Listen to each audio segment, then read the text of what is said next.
인류 문명사를 되돌아보면 도약의 기회가 있었고 선각자들도 있었습니다. 지중해 절대 강국으로 부상하게 된 로마는 도시 문명을 일으키면서 문명시대 여명기에 접어들었습니다. 로마는 시대적 요구에 부응하지 못하면 역사적 퇴행으로 빠져들게 되는 위태로운 정점에 있었습니다. 이것은 시대가 요구하는 과제였습니다. 무언의 압박이었습니다. 인류 공존과 번영은 그냥 주어지는 게 아닙니다. 시대적 요구가 충족되지 못하면 없었던 일이 돼버리고 도약의 발판은 벼랑 끝이 되면서 날개가 없는 물체는 추락합니다. 바로 그때 혜성처럼 나타난 사람이 카이사르였습니다. 카이사르는 경쟁과 갈등, 양육강식의 논리를 종식시키려고 했습니다. 오늘날의 유엔처럼 인류 공존과 번영을 모색하면서 관용과 포용 정신을 이야기했습니다. 그러나 시대 흐름을 감지하지 못했던 한심한 원로원 의원들과 키케로가 작당을 하고 카이사르 암살에만 혈안이 돼 있었습니다. 이처럼 시대적 요구가 충족되지 못하면서 카이사르 암살은 개인의 생사 문제로 끝나지 않았습니다. 문명시대 여명기 먹구름이었고 재발의 여지가 있는 악성 종양이었습니다. 반문명적 반인륜적 범죄가 급증한다는 불행의 전조였습니다. 카이사르 암살 이후 역사적 퇴행 여파가 유대 속주에까지 미치면서 서기 30년 예수 사건으로 비화되었습니다. 카이사르와 마찬가지로 나사렛 예수도 실물 교훈과 시대의 표적을 말한 문명의 선각자였습니다. 예수의 산상수훈은 자아발견과 정신력 무한 신뢰였습니다. 시대적 요구에 적합한 발상 전환으로 문명시대 꽃을 활짝 피우자는 계몽주의 메시지였습니다. 그러나 이집트, 바빌로니아, 페르시아, 시리아, 로마와 같은 강대국 속주로 명맥을 이어온 유대인들은 약소민족의 저항 심리가 구세주, 메시아, 종말론과 같은 허망지설로 변질되면서 악의 축으로 작용했습니다. 그에 따라서 빌라도 총독 예수 십자가 사건은 유대인들 저항 심리가 표출된 막장 드라마였습니다. 랍비들은 문명에 대해서 말한 예수를 볼 때마다 선엄적 열등의식에 빠지곤 했습니다. 억지 혐의 적용으로 예수에게 십자가 처형을 지시한 빌라도 총독이 자괴감에 시달리고 있을 때 니고데모와 아리마대 요셉이 예수 시신을 매장할 것처럼 총독을 속이고 예수 시신을 동굴 무덤에 넣었다가 곧바로 어딘가에 숨겨놓았습니다. 그런 다음 마태복음에 보면 형상이 번개 같고 흰 옷 입은 천사, 마가복음에 보면 흰 옷 입은 청년, 누가복음에 보면 찬란한 옷을 입은 두 사람, 요한복음에 보면 동산지기 같은 사람이 기다리고 있다가 어리석은 여인들이 나타나니까 십자가에 못 박힌 예수가 살아났느니라. 그의 누웠던 자리를 보라. 이따위 거짓말에 속은 여인들이 달려가서 제자들에게 알렸지만 제자들은 갈릴리로 돌아갔습니다. 여기까지는 부정할 수 없는 역사적 사실입니다. 그러나 다음부터는 종말론적 관점을 지닌 신원미상의 작가들 거짓말입니다. 사복음서 작가들은 사실과 허구의 경계를 무너뜨린 텍스트를 만들었습니다. 존재하지 않았던 하나의 생각과 믿음을 창작해낼 때 궁여지책으로 거짓말을 하게 됩니다. 사복음서 거짓말 물꼬를 튼 사람은 바울이었습니다. 바울은 예수와 일면식도 없는 사람이었습니다. 그런데도 자기가 다락방에 있을 때 예수가 최후의 만찬을 주재하는 광경을 목격한 것처럼 고린도 사람들에게 보낸 편지에서 거짓말을 했습니다. 주 예수께서 잡히시던 밤에 떡을 축사하시고 이르시되 이것은 너희를 위하는 내 몸이니 이것을 행하여 나를 기념하라 하시고 식후에 또한 그와 같이 잔을 가지시고 이르시되 이 잔은 내 피로 세운 새 언약이니 이것을 행하여 마실 때마다 나를 기념하라 하셨으니 너희가 이 떡을 먹으며 이 잔을 마실 때마다 주의 죽으심을 그가 오실 때까지 전하는 것이니라. 이와 같은 허위사실을 서기 55년경 유포하니까 거짓말이 눈덩이처럼 불어나면서 서기 65에서 70년 나온 것으로 추정되는 마가복음에서는 예수 신화의 역사적, 지리적 배경을 추가했고 그 다음에 나온 마태와 누가복음에서는 예수 탄생과 부활에 대한 세부 내용을 윤문했으며 요한복음에서 기독교 신학이 견고해졌기 때문에 랍비 니고데모와 아리마대 요셉의 예수 시신 동굴 무덤 방치와 바울의 거짓말 최후의 만찬은 나사렛 예수와 아무런 관련이 없는 딴 세상 이야기였습니다. 헤롯왕 유아 사례도 새빨간 거짓말입니다. 마태복음 2장에 보면 헤롯이 베들레헴과 그 일대에 사는 2살 이하의 사내 아이를 모조리 죽였다는 글이 있습니다. 헤롯은 지중해 해상무역으로 자수성가한 진소의 영웅이었습니다. 집정관 마르쿠스 안토니우스와 아우구스투스 로마 황제로부터 절대적 신임을 받았던 역사적 인물입니다. 헤롯이 거느린 3천의 용병은 전투부대가 아니었습니다.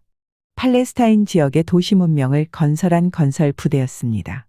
헤롯은 무역선단을 운영하면서 수익금을 예루살렘 성전산 석축공사를 비롯하여 가이사랴 신앙만 건설에 투자한 사업가였습니다. 기원전 4년 헤롯이 노안으로 76세에 사망하니까 시리아 총독 구레뇨가 한 걸음에 달려와서 장례를 치르게 하고 19세였던 아겔라오에게는 예루살렘과 이두메 그리고 사마리아 지역을, 16세였던 안티바에게는 베레아와 갈릴리 지역을, 빌립에게는 드라고닉과 갈릴리 북동쪽 지역을 주었습니다. 이것은 토지 상속이었습니다. 어느 누구에게도 분봉왕 따위 특권은 주지 않았습니다. 세 사람은 인두세를 받는 세금 청부업자였기 때문에 인구조사를 했습니다. 구레뇨는 유대를 직접 통치하다가 서기 6년, 그 당시 29세였던 아겔라오에게 아우구스투스 황제로부터 유대 왕 칭호를 받아오라고 로마로 보냈습니다.